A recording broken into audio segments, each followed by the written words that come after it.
Hi everyone, আবারও চলে এসেছি তোমাদের কাছে একটি ছোট্ট ভিডিও নিয়ে তোমাদের সঙ্গে শেয়ার করার জন্য।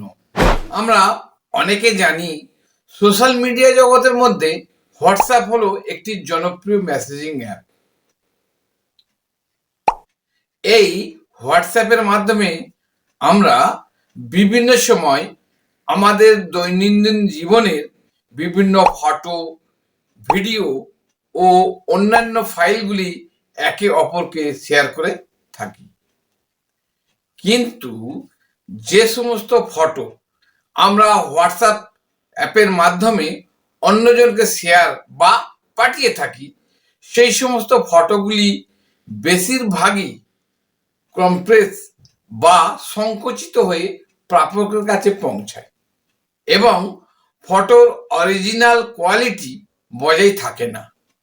অর্থাৎ এইচডি কোয়ালিটির ফটো হলে সেই ফটোর সাইজ এবং রেজুলেশন কমে গিয়ে নর্মাল টাইপের ফটো হয়ে যায়। আজকে আমরা এই ভিডিওর মাধ্যমে জানবো এই হোয়াটসঅ্যাপের মাধ্যমে কিভাবে কোনো ফটো এর অরিজিনাল কোয়ালিটি বজায় রেখে একটা ডকুমেন্ট হিসাবে অন্যজনকে পাঠানো যায়।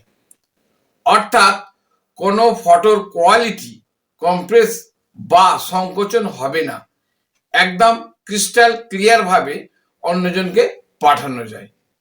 তাহলে চলো দেখা যাক।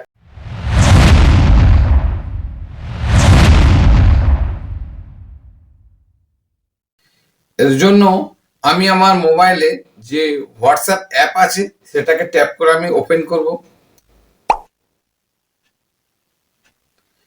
ওপেন হয়ে গেল, এখানে দেখো বিভিন্ন চ্যাট লিস্ট দেখা যাচ্ছে।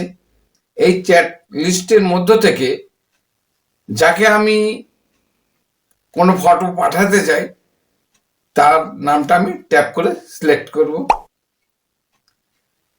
সিলেক্ট করার পরে এই নিচের দিকে দেখো এখানে যে ক্লিপিং অ্যাটাচমেন্ট একটা ক্লিপিং ছবি আইকন দেখা যাচ্ছে, ওটাতে আমি ট্যাপ করব।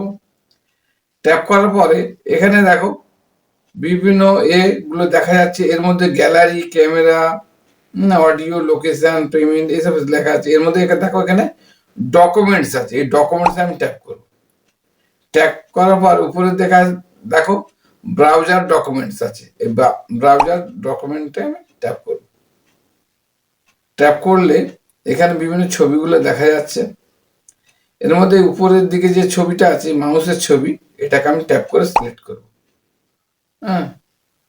করার পর আমি এখানে যে সেন্ড অপশন আছে, এই সেন্ড অপশনে আমি ট্যাপ করে আমি সেন্ড করে দেবো। ঠিক আছে, তাহলে বোঝা গেল কিভাবে একটা ফটোকে ডকুমেন্ট হিসাবে অন্যজনকে শেয়ার করা যায়, যাতে করে ফটোর অরিজিনাল কোয়ালিটির কোনো প্রকারে কিছু পরিবর্তন হয়। আজকে এই পর্যন্ত।